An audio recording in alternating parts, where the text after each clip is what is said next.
Well, today I'm going to give you 10 reasons why starting YouTube after 40, 50, 60 years old and plus can be a rewarding experience for you, and I guarantee you a lot of these are going to apply to you as soon as you get started.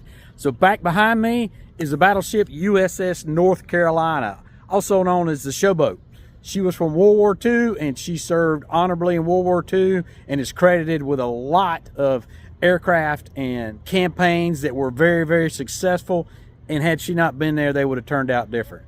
So remember that battleship and where I'm at in Wilmington, North Carolina, and let's take a walk, and we're going to talk about how YouTube can be rewarding for you after 40, 50, even 60 and plus.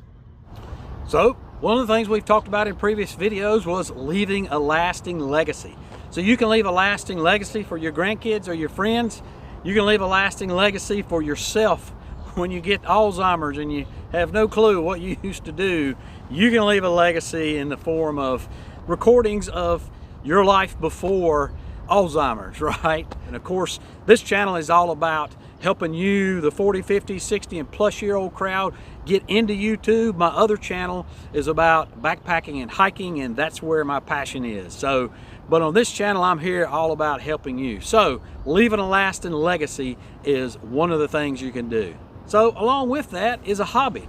YouTube is a great hobby. It can take up as little or as much time as you want. But it's really neat to go back like any hobby and see what you've done, see what you've put together, eventually start getting some views, eventually start getting subscribers, and realizing something that feels like an accomplishment, but just watching yourself like any hobby as you get better and better at what you do. And of course, like a lot of hobbies, you can invest as much or as little as you want to in gear. We're going to talk about what you need to start with gear to start a YouTube channel, but it is very, very minuscule, and you've probably got everything you need to get started anyway. So like any other hobby though, a lot of people are gearheads. I'm a gearhead for backpacking, kind of a gearhead for YouTube, and so that's what hobbies are all about, right? Improving yourself. Sometimes that takes more gear, but just enjoying what you're doing. Now earlier I told you to remember the battleship, and of course right back there it is, the USS North Carolina.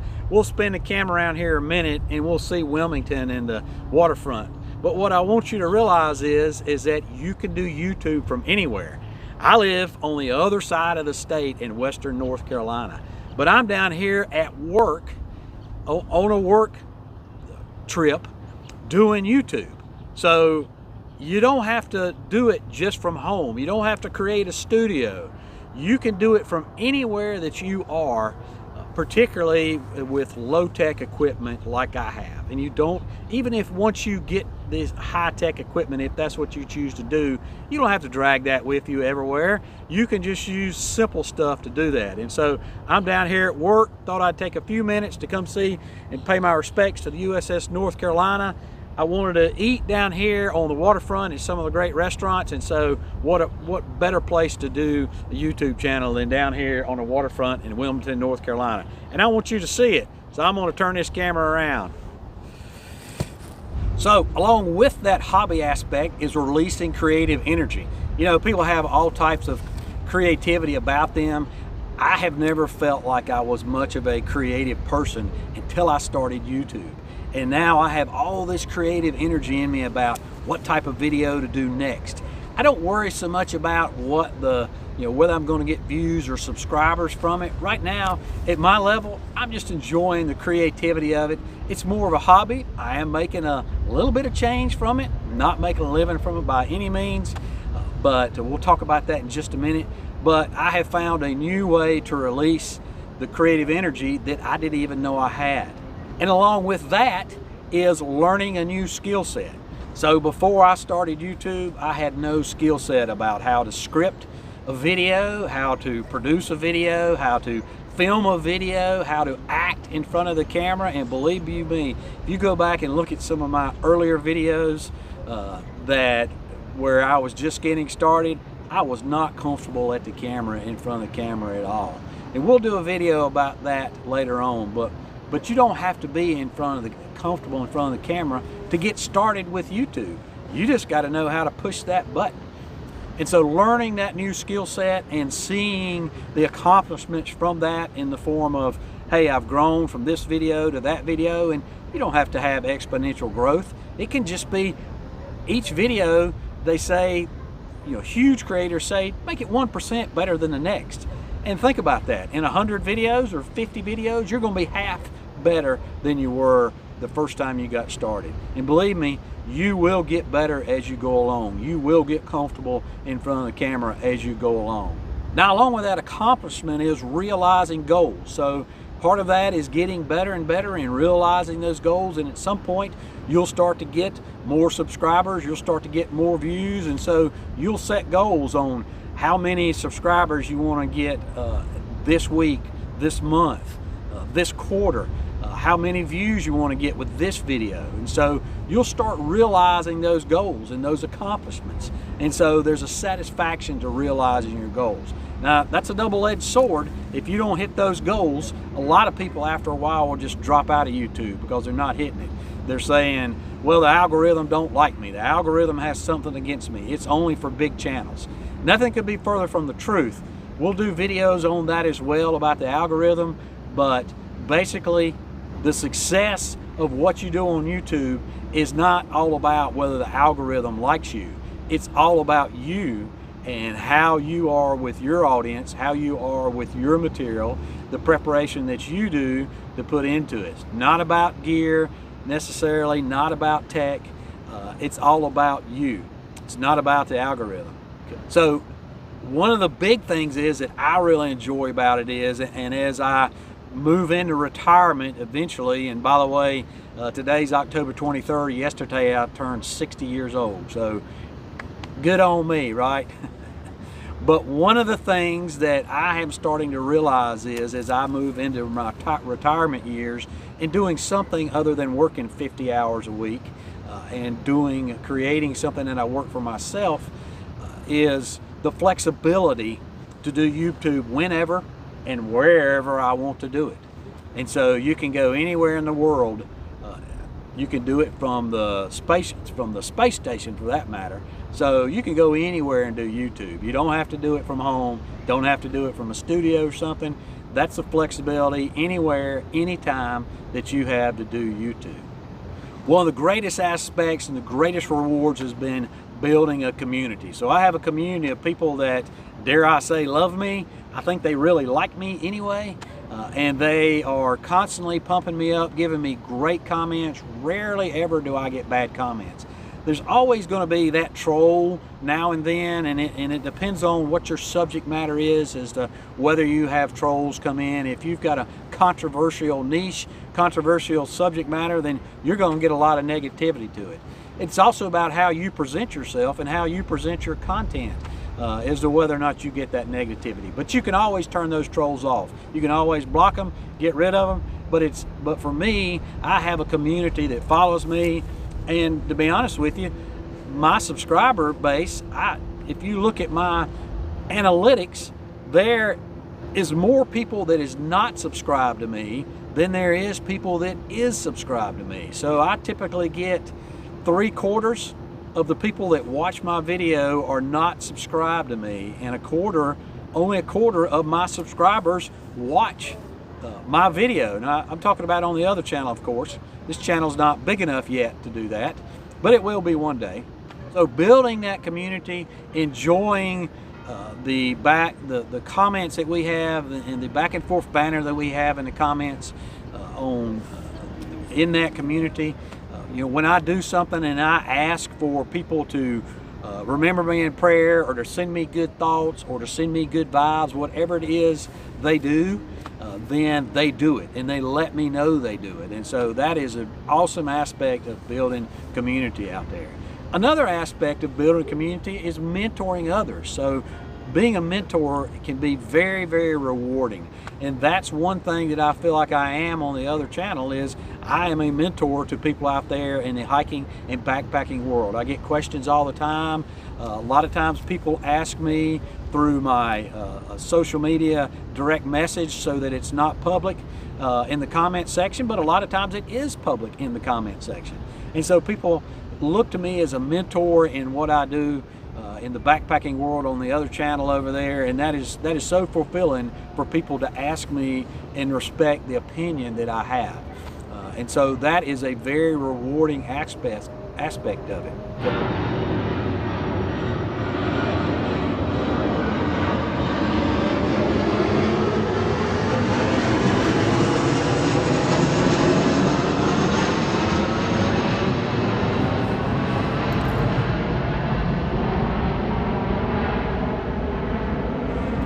Okay, so y'all weren't here for that. You probably can't see that Navy aircraft that just flew over now. I'm not sure where he's going. He must be landing somewhere around here, but I wanted to share that with you. So I'm here at the USS North Carolina, and when he came by, he dipped his wing to the USS North Carolina in salute to it. So that gives me goosebumps. That was really, really neat to see that going on there, that respect there. So anyway, back to being 40, 50, 60 plus and starting your YouTube channel. So, and back to being a mentor. So part of being a mentor there is that you're an expert in something. You've got a lifelong, or at least a half-long life of, here comes a boat. I don't think he's going to dip his bow to the USS North Carolina. But you've got a lifetime of experiences of being an expert at something, or maybe not even an expert, but being well versed, very knowledgeable in something that you do.